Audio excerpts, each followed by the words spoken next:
What's good, defenders? I don't know if Philly was supposed to start this or if I was supposed to start it. We didn't even talk about it. We're just rolling right in to one more sleep. See, it's funny because I'm on that side of you and you're pointing the other way.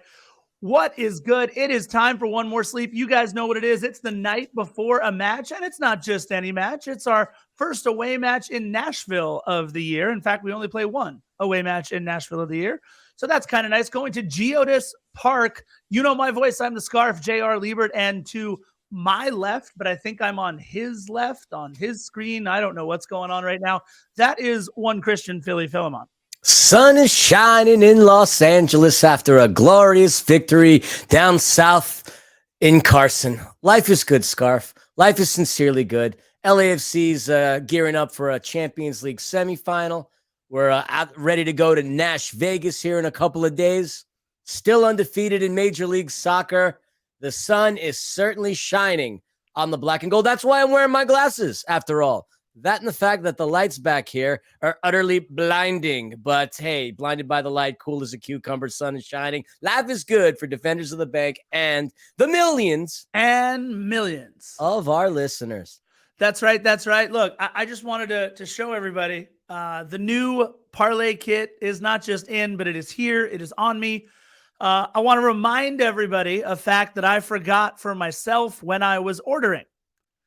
This, even though it's only comes in replica, just like our new smokescreen kits this year, these are slim fit. So this looks and fits more like a rash guard than a soccer kit. But and I don't know about this part here. It really does look like a scuba suit or a rash guard. It's got I don't know if I love scuba it. Scarf. You need to stand up and do a little rotation on the catwalk. We got to see what the rest of this bad boy looks like. Listen, you're gonna see a lot more. It's rather tight. I will hold it up later. Millions want to see. If there's anybody who wants to see more than the millions and millions. Hello Kitty. Jeez. Either way, Mr. Scarf, I want to see the rest of that parlay jersey, Mr. Scarf. I'll show I need to see sexy scuba scarves strutting down the catwalk. On the catwalk. Yeah, on the catwalk. Oh my God.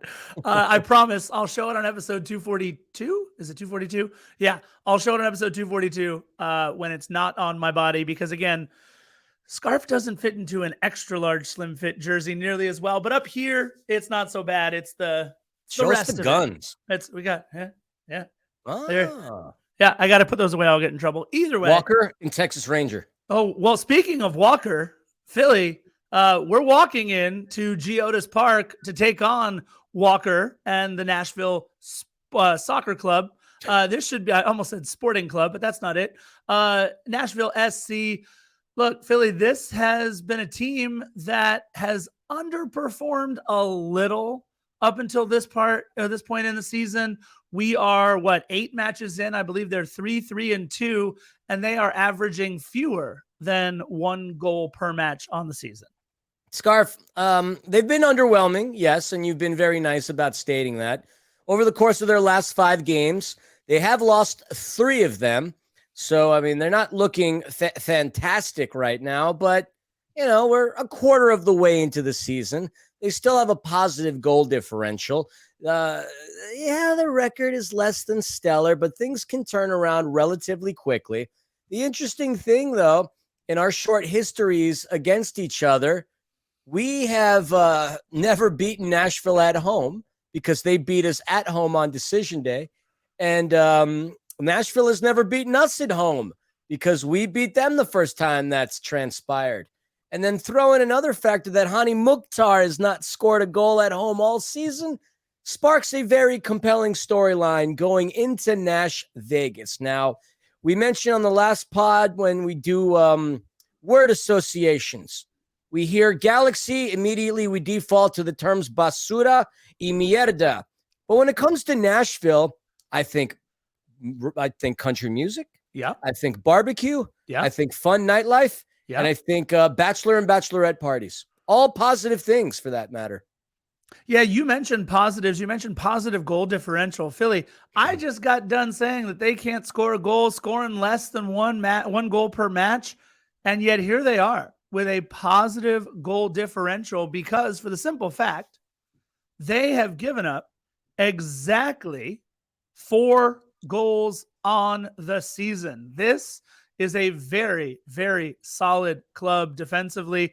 You mentioned the underperforming Hani Mukhtar. I believe he's only accounted for 5 goal creations on the season. I think it's 3 goals, 2 assists, or 2 goals, 3 assists. I can't remember which. 71% of their total offense. Yeah, right. So it sounds like he hasn't done a whole lot for his club, but in fact, he's been involved in 5 out of 7, and 60% of the time that works every time. Thank you, Sex Panther, Scarf Panther. Scarf Panther. This is a club in Nashville that is looking to right its ship, and look, they're looking to get a little bit healthier. They're looking to get a little bit more rest. They won't get that from their best player, Walker Zimmerman, having played, I believe, a full 90 against Mexico just what was it, a couple of nights before. So it's one of those things where their best player is probably coming in a little tired in Walker Zimmerman. Their most important player, Hani Mukhtar, is underperforming. Could this sort of kind of be a little bit of a trap for LAFC as we head all the way out to Nash Vegas? Wouldn't call it a trap game. We've gotten a little bit of rest. It wouldn't be a trap game for them either. We've been busy, and we're going to continue to be busy, and that's going to be the case all summer long because we've got a CONCACAF Champions League tournament to win. But you mentioned Hani Mukhtar, and we'll get into our players of the game, but they did have a nice addition over the course of the offseason, and that of Jacob Schaffelberg. He is their second leading scorer with 2 goals on the year, and he has been a nice addition to the offense that head coach Gary has thwarted and thrusted upon Major League Soccer. So they've got some ballers. They're not going to have Nick Dupuy. He's out. I think he's got a groin injury, and I think there's one other player that's missing. But Nashville is obviously going to come in hot. They want to turn their season around. Hani Mukhtar, as I mentioned, has not scored at home. The crowd there is going to be rowdy as all hell. They are going to do everything they can in their 12-man section to rile up Nashville SC. And that being the case, I don't believe it's going to be a high-scoring game because these are 2 stingy defensive units that are going to keep that scoring line low. And that being said, I believe we should get into some players to watch. Yeah, absolutely. Right before we do, I just want to mention that the crest on your shirt is just nice and bold and a little bit more prominent. Mine's kind of underneath the name badge right here that we've got on the bottom here. This is a t-shirt, and I bought it in 2018, and it smells like it was a t-shirt I bought in 2018. That's pretty disgusting. I just want to mention, washed. It just, can't get rid of certain things. Oh, that's a whole nother podcast.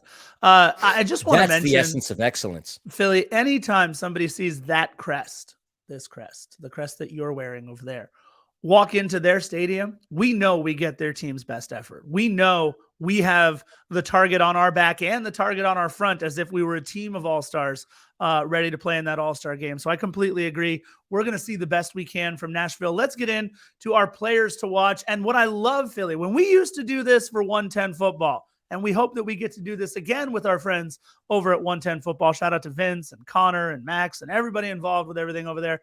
It used to be about fantasy scoring and whichever players you think would score the most in fantasy or have the most impact on the game. Not for this. When I do this personally, and this could be how I do it, it doesn't necessarily mean how Philly is going to go about it. My players to watch, the most intriguing or compelling storylines, the players that I would pay a ticket to go see, or the matchups that I think will change the game the most rather than those players that will put up the most fantasy points. And for me, Philly, they call us defenders of the bank for a reason. We love our defenders. So I have picked, now look, it's easy for me to shoot fish in a barrel and say Giorgio Chiellini every time because that's the player I'm going to every single LAFC match to watch more than any other. But I think the most intriguing storyline, and more on this later, is Giorgio Chiellini and our back line against Walker Zimmerman and his back line, because we are 2 of the best, if not the best, 2 defenses in all of Major League Soccer this season. When you account for all competitions, I think we just even go to a higher level. And so to me, the most intriguing matchup is Walker and Giorgio Chiellini, even though they will likely never be marking each other on the pitch except for a set piece or 2 at times. I like your choices. Two very stingy defensive units indeed.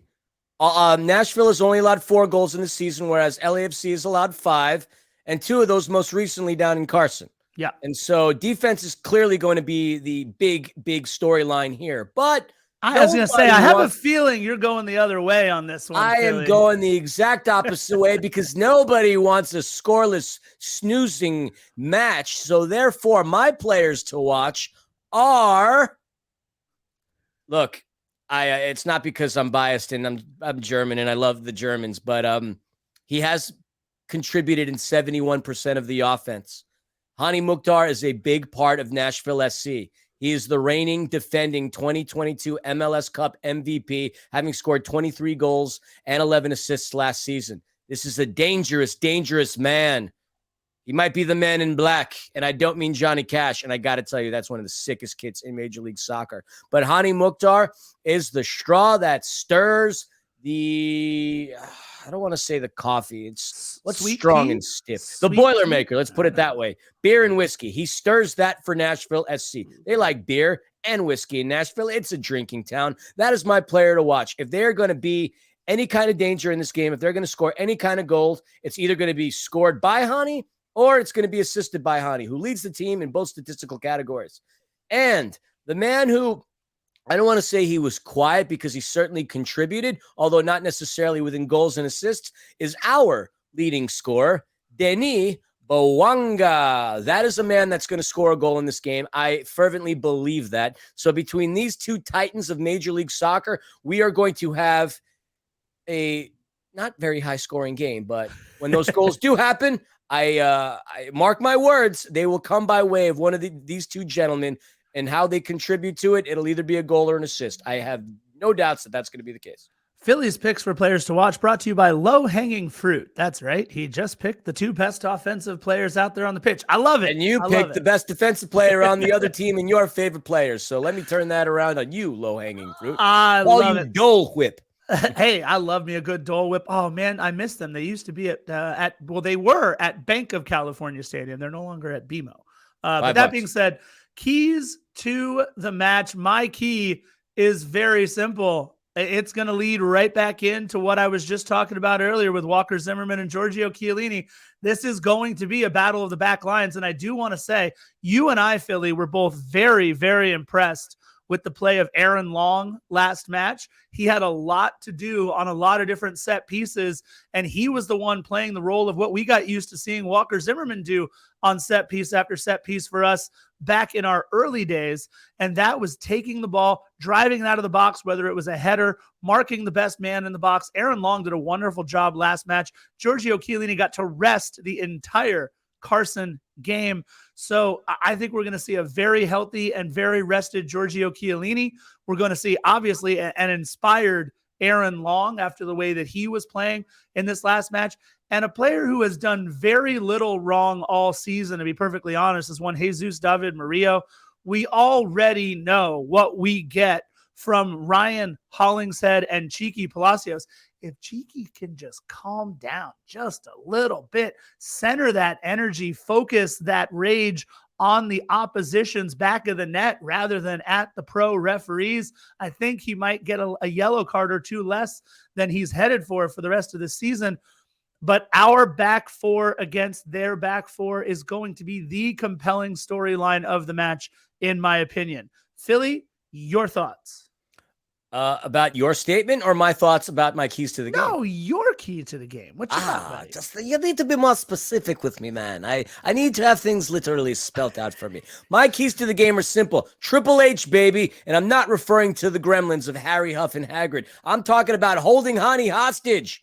That's our key to the game. Holding Hani hostage. If you are going to make this guy crumble, if you are going to box him in, do what you can, prevent him from getting anything threaded in through the midfield, prevent him from being an offensive scoring threat, that is going to be the key to the game. I like Jacob Schaufelberg, but at the end of the day, 71% of the offense goes through Mr. Mukhtar himself. If we can hold him hostage, I think we have no problems taking care of business. And obviously, breaking through their defense is going to be another key element because, hey, Nashville has always had a tough go on opposing teams. Yeah.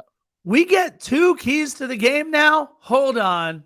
You're rewriting the rules as you go along, sir, and I appreciate that. I'm married to the producer. I can get away with these things.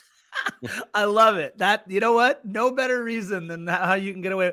But I would like to say to the millions, if I millions, God bless America, if I ever so happen to get 2, I think she's from keys, Asia, Scarf. Well, hold on. If I ever so happen to get 2 keys to the match, it's not for the same reason that Philly got his 2 keys to the match. I just want to make that abundantly clear right now so as to not get myself in any trouble. That being said, we go from one type of scoring to another. Let's get in to what we think the score line is going to be of this match. You say it's going to be low scoring. I kind of agree with you. I think that it will be a 2-0 win for LAFC. I think this is one of those where once we get the first, the game will open up just a little bit and we will go ahead and get the second, but it might not be until maybe the 70th, 72nd, 73rd minute, somewhere around there. And then maybe, you know what we haven't gotten in a while, Philly? What's that? We haven't gotten a Philly goal. We've gotten a few scarf goals and scarf substitutes this season, but for some reason, not a whole lot has happened in that 80th minute. I don't know why, but I'm feeling good about getting some sort of contribution to the Philly minute in this match from LAFC. I think it's going to be 2-0. And I agree with you, kind sir. I believe it will be Denny Bwanga and Denny Bwanga. That's right. It'll be a Bwanga brace. 2-0 LAFC. Philly, your score prediction, sir. Well, really quickly, I mentioned Hello Kitty was from Asia. That's a very big plot of land. To be more precise, she's from Japan, and she's actually known as Kitty White. And I just learned something new while doing research on the origins of Hello Kitty. Her significant other's name is Dear Daniel. I never knew that. Now the millions know a little bit more about our beloved Hello Kitty. I didn't know that. That's impressive, Philly. Look, Philly with the research, cats and dogs living together, mass hysteria. I love that. You said Dear Daniel? Dear Daniel. I mean, Wikipedia has never steered me wrong. All right. Well, while you give us your score prediction, I'm Googling a picture of Dear Daniel. Go right ahead. Okay. So my score prediction, and I'm sticking to my guns, it's going to be low scoring.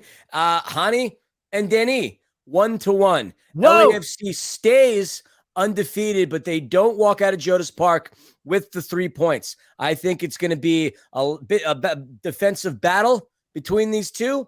And I think we're going to see these 2 goals scored both in the second half. My prediction, and like I said, Hani's going to have one. Denny's going to have one. Very easy choices in terms of goal scores. But look, at the end of the day, it's either going to be Hani or Jake, maybe Walker, maybe Fafa Picoult. There aren't very many goal scorers. And there you go. That's Dear Daniel. That's a handsome man right there. Dear Daniel is quite handsome. Not as handsome as Harry Huff and Hagrid, but I can see what Hello Kitty sees in him. Hello Kitty, what does that picture do to you? Oh, my goodness. Excuse me. Yes. I didn't have anything clever to say. I was waiting. I was like, wait a minute, what just happened? And the 1 scarf. We're going to walk out with a point, still remain undefeated, though. That's adorable. I think we're going to win the match 2-0. Philly says 1-1. Look, I was right in the Carson game for 84 minutes, and then we went ahead and had to make it really, really interesting. I'm hoping I'm right with this one. Look, here's the bottom line. We're going to Nash Vegas, and I hope we're going to get 3 points. Oh, I wish we were going. Absolutely. We got a lot. We got a lot of stuff to do this weekend, though. Hey, we're going to go see the rivalry match for Angel City. It'll be fun. Angel City, San Diego. We've got our boys in LAFC 2 playing over at Providence Park in Portland. That's your alliteration. You got the holding Hani hostage. I've got Providence Park in Portland. We got a lot of fun stuff on this One More Sleep. Philly, anything you'd like to add before we let the millions and millions lay their head down on the pillow before it is time for the Nashville match? So even though it appears that she's from Japan, it says her nationality is British.